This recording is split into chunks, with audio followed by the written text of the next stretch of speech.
Update कंदा हलूं। मियासा भरिसां लोडरा थाणे जे हद में ॻोठ शहज़ादो ईसाणी में मुबैना 11 इल्ज़ाम हेठि नौजवान ऐं नारी खे क़तल कयो वियो आहे।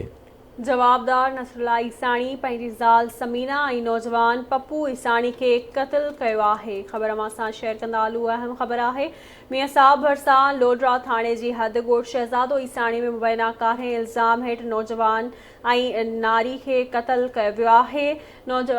जवाबदार नसरुल्ला ईसाणी पंहिंजी ज़ाल समीना ऐं नौजवान पप्पू ईसाणी खे क़तल कयो आहे।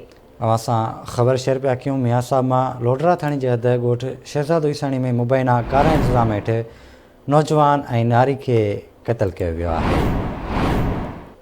जवाबदार नसरुल्ला ईसाणी पंहिंजी ज़ाल समीना ऐं नौजवान पप्पू ईसाणी खे क़तल कयो आहे।